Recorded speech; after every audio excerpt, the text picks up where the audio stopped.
कैसे हैं आप सभी? मैं आशा करती हूँ आप सभी लोग स्वस्थ और प्रसन्न होंगे। आज हम हमारा पाठ परख को पढ़ेंगे और समझेंगे।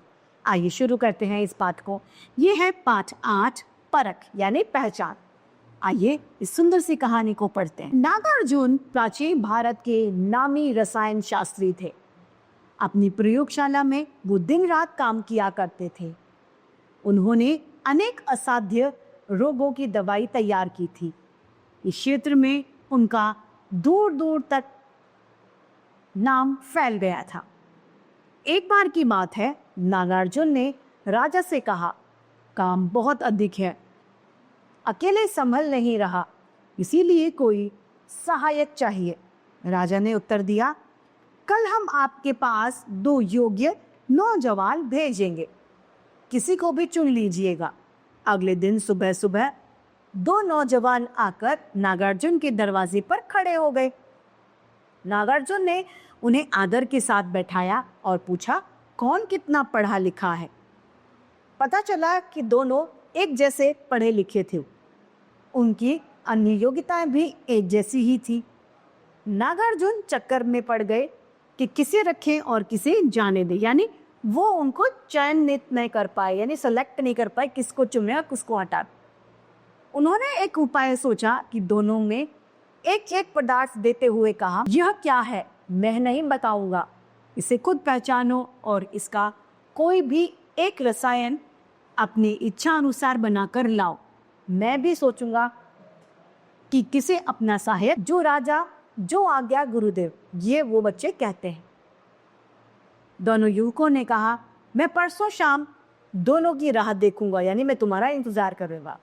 अवश्य आचार्य जी, कहकर दोनों युवक चले जाते हैं कि नागार्जुन ने फिर से टोका, और सुनो, अभी घर जाने से पहले पूरे राजमार्ग को पार करना।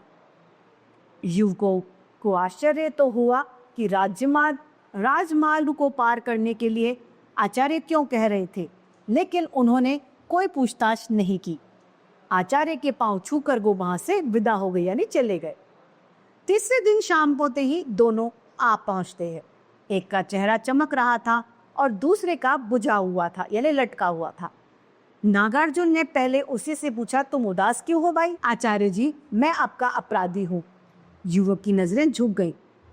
आपके लिए दिए हुए पदार्थ पर मैंने तुरंत पहचान लिया था, लेकिन उसका कोई भी रसायन मैं तैयार नहीं कर पाया। इस पर पहला युवक तपाक से बोला, आचार्य जी, मैंने रसायन तैयार कर लिया है।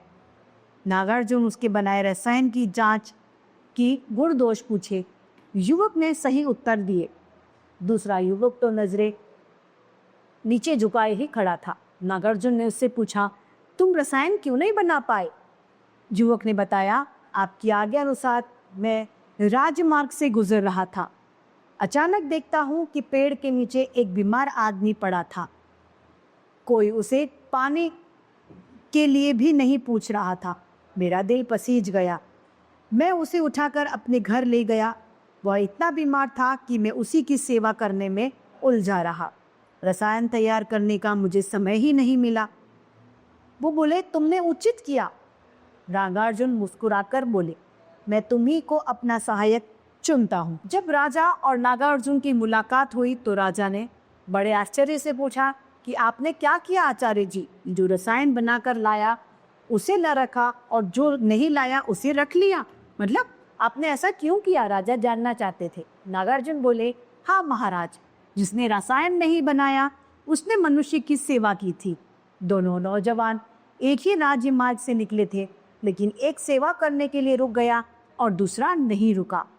मुझे पहले से ही मालूम था कि राजमार्ग के किनारे पेड़ के नीचे एक बीमार आदमी पड़ा है। मैं खुद जाकर उसे अपने यहाँ लाने की सोच रहा था। तभी ये नौजवान आए और मैंने इनकी परख कर ली। यंत्र की तरह रसायन बनाने वाले नौजवान मेरे काम के नहीं।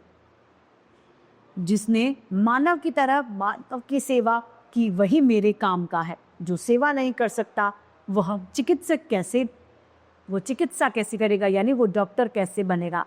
डॉक्टरों का काम भी तो सेवा ही करना है। तो इसी के साथ हमारा ये पाठ समाप्त होता है। मैं उम्मीद करती हूँ सभी को ये समझ में आया होगा। आज के लिए इतना ही, फिर मिलते हैं। धन्यवाद।